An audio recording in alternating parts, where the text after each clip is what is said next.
Last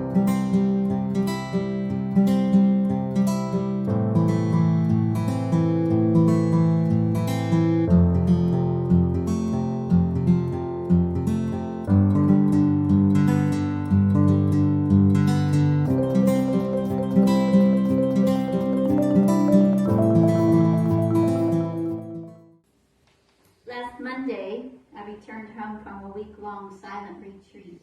Each year, I travel to the Abbey of Gethsemane, a Cistercian monastery, for a week of silence. It's a really difficult drive from South Carolina to Kentucky. And what makes it so difficult is the scenery is so beautiful. I want to stop every 10 minutes and take photos. The rolling hills, then I travel into the mountains. Oh, it's beautiful. Then I get to Kentucky, more rolling hills and pastures and cattle grazing and corn growing. It's just a magnificent view of Mother Nature and the beauty of our earth. And it's really hard to drive. And I want to tell you, the last 3 hours of my drive were particularly difficult because those last 3 hours I drove under a tornado watch. And boy, was I watching everywhere, looking for where a tornado might be coming from. And the winds picked up, of course. And I realized that I was going to be fine.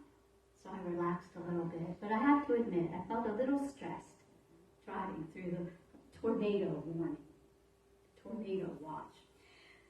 We spend the week in silence, in contemplation, in prayer, and in meditation. And I've been doing this for quite a few years, and it never fails that the silence speaks to me. The silence speaks very profoundly, mostly reminding me who I am. Mostly reminding me what I am and how I am to be in this world and how I am to have a deeper, richer relationship with my God. And throughout the week, the monks chanted, 30 male voices lifting through the choir loft was magnificent. Sometimes with an organ, sometimes a cappella. It was truly uplifting and inspiring. The monks chanted, the monks prayed, and the monks worked. The monks baked the bread we ate and the meals. And I walked the hills, and I saw a lot of deer, and I saw rabbits, and I saw lizards, and I heard a multitude of birds, and I didn't see one single squirrel. So here's your cue. They were all chipmunks. We did a little better this year with them, but we'll keep working on that. And they're chipmunks. They're adorable. There wasn't a squirrel around. And as I meditated each day and sat in silent communion with God, it was a heavenly place to be. It reminded me of a standing invitation that I have, that you have, every single moment, every single hour, to step into that deep relationship with God. If you're like me, sometimes I get distracted and I don't feel closeness with Spirit. I have a hard time recognizing that presence in my everyday life. And I forget the connection that I have with God, the one that can't be broken.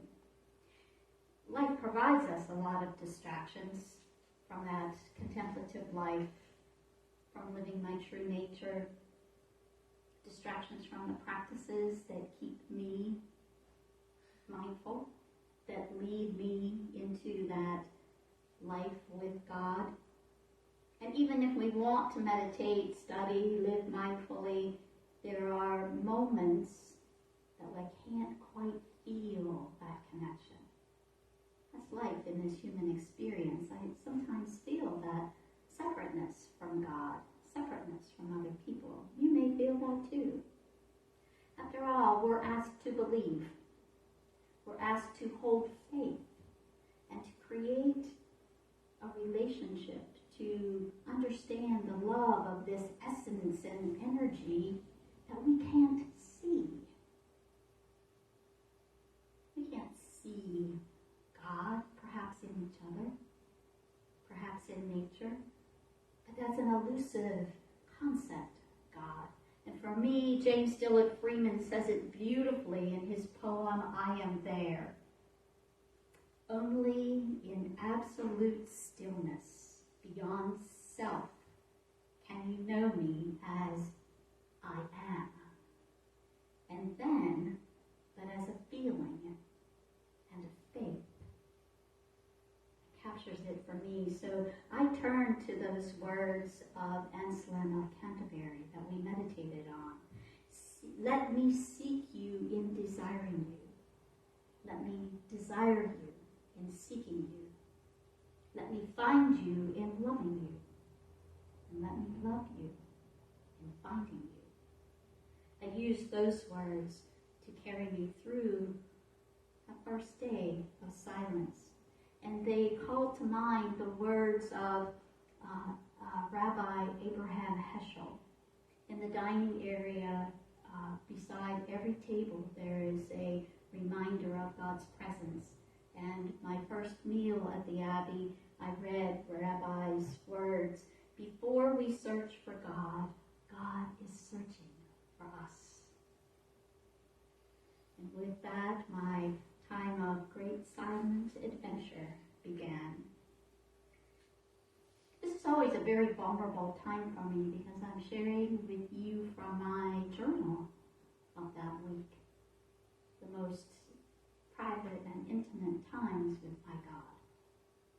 So my pen just flowed across the pages, and I have to go back and read what was written when I'm complete, because it's a flow of energy through me. And in the silence I hear, draw near to me in the quiet of this place. Come, untether yourself from judgment, opinion, critique of yourself and others. Come near to me and know my way, for my way is of love. My love is one that cares not at all about the outer appearance. How souls appear in the flesh is merely a way for you to exist in this world. Without form, you cannot be. With form, you are now gifted time in this human realm. So as I sat and pondered the beauty and wonder of all of that, the feeling of immense gratitude just washed over me. And I heard a little voice say, "You're welcome." I continued in the silence. The experiences that you have past this moment and going forward are merely tools, ways, opportunities to move further down the road of your life. Don't judge them too harshly, yet don't overlook them. Learn again and again and again from each moment, each experience, no matter what it appears to be, regardless of what you make of it. These are experiences that you are to have, to learn, to live, to become, and to know me more fully. You have asked for a deeper, richer time with me. Now give yourself to me, and you will know more of me. Share more of your time with me, for I am always here, ready, waiting, wanting to share all that I am. I hold back nothing of me. I pour all of me out and lay it before you. I am yours for the asking. Be the recipient. Take me in, fill your cup, and pour yourself into the world. I shall never run dry. My well of love for you is endless and unconditional. Even when you think you are not worthy of my love,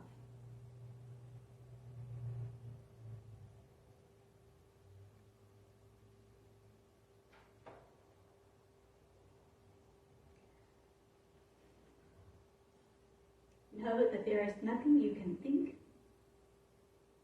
do, or say that will cause my love for you to cease. Nothing shall separate me from you. So yes, dear one, sitting in the quiet is enough when you sit with me in moments such as these. Sitting just to sit with me is my joy. Sitting to admire and take in the handiwork of Mother Nature is always time well spent. Sitting to hear the voice of the wind, the wisdom in the movement of the trees, never wastes a moment. So sit. Sit often in precious moments with me. Sit with me, and I shall sit with you. Sit, and I will hold you in my heart.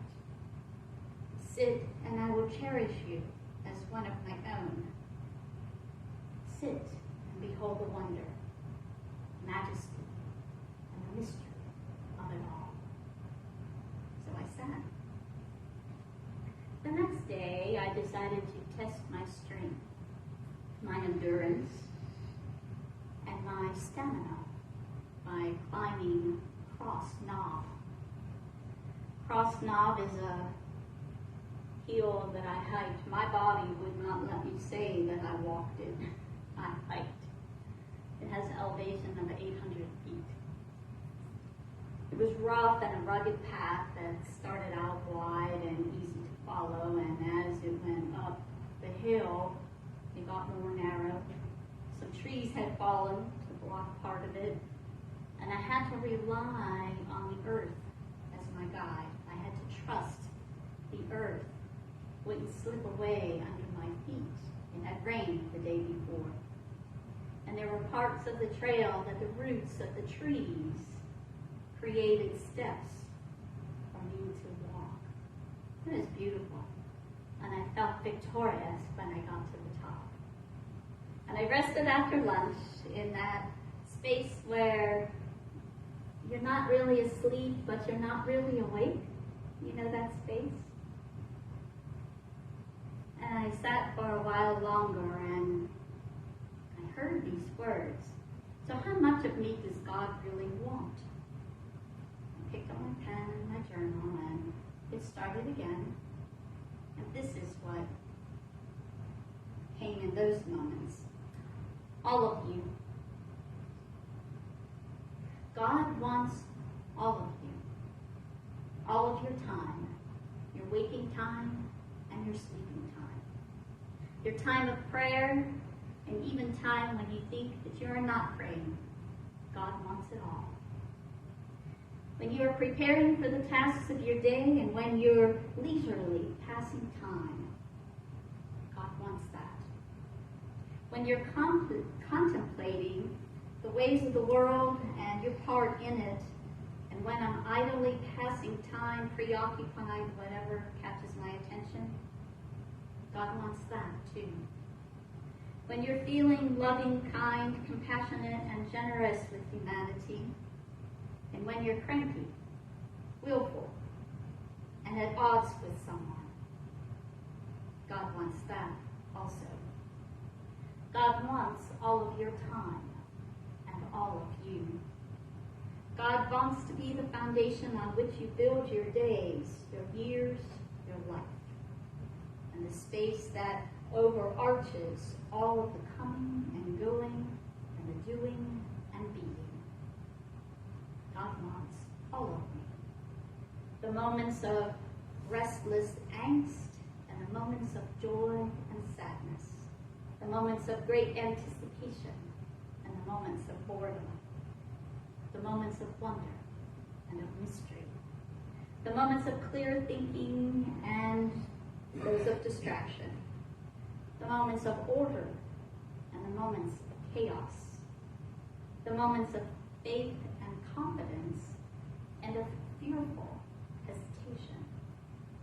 The moments that I believe and the moments that I doubt. The moments that have clarity and those that are void of understanding. God wants it all. God wants all of me.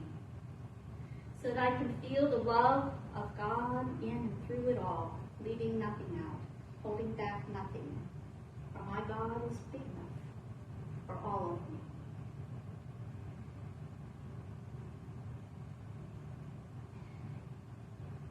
I sat in the silence of that, and I wondered, what am I holding back from God? What am I not giving Him?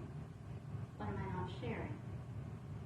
And in the silence of a long pause, I hear, my dear, I have poured all, everything that God is, the entirety of God's self into you. And I desire the same, the entirety of you. And this, I believe, is true for me, and it's true for all beings. It's true for you, Peter. It's true for you, Lisa, Stephen, Deb, Susie. It's true for all. God doesn't want us to hold back anything. When we leave here on Sunday and we pick up our day on Monday, whatever that day is, work, retirement, volunteering, whatever it is, God wants that. That's the important stuff. That's the life of us. That's the minute by minute of us. And God doesn't want to encroach on us. There's that standing invitation for us to always turn toward God. Because it's us who turn our backs and turn away and create that feeling of separation that I spoke of that I have. It's us, it's me, that allows the distractions in my thinking, in my doing, in my being, to allow those feelings of separate. Turn toward God, and I can give it all to God. And experience that joy, that pleasure, that oneness. I believe that that's true for all of us. And there's one more story that I want to share with you. I will say in advance that it is not an easy story to share. But it is a beautiful reminder of Corinthians that tells us to let all we do be done in love. I have a very dear friend who passed in 2021, left this human realm. He was a really important part of my life, a laugh partner. When we spoke about every month, we would laugh together. And laughter is good for the soul. And he was the person who introduced me to the Abbey of Gethsemane. So when he left this world, there was a space in my heart that was empty. And no one else can feel those special places. You have to let that wound of emptiness heal and close on its own. So as I returned to the Abbey of Gethsemane last year, I walked and I noticed that many trees were toppled over, some split in two. They're old trees, hundreds of years old. And some had been cut down. So I thought, gee, I wonder if anybody's doing anything to replace any of these trees. Aha! My friend Washington was the person who introduced me to the Abbey. Maybe I could plant a tree in his memory. So I spoke to the monk, who is 93 years old and in charge of the 2,000 acres of forest at the Abbey. And we chatted. And he said, well, Karen, as a matter of fact, 2023 is the 175th anniversary of the Abbey of Gethsemane, and we have a space in the front yard where we wanted to plant a tree. Would you like that to be the tree? Oh, yes, I would. I can't think of anything better than for people to drive into the Abbey, and the first thing they see is a tree in memory of my dear friend. And my heart expanded. So I made my contribution, and I left it in the monk's hands. Steve, I forgot to advance the slide, so can I do that? Oh. And I went back this year knowing that I would see the newly planted tree. And that is the leaf on the tree. I don't know about you, but I see a heart. And that's the leaf of the tree. Then I realized, well, you know, there's other plants that have heart-shaped leaves. This is the tree. And I don't know about you, but I see a heart there as well. And I can tell you that I have never seen a tree grow in the shape of a heart.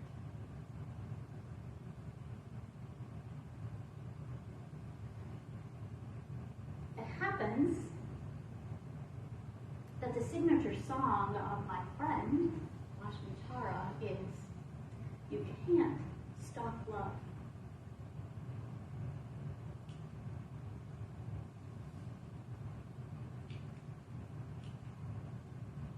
In this world, as we live and we learn about each other, you will find you and I are really not so far apart. With a little give and take, we can make a change someday. From one gets to another, you know the world's a better place. Open your heart, let your love go free.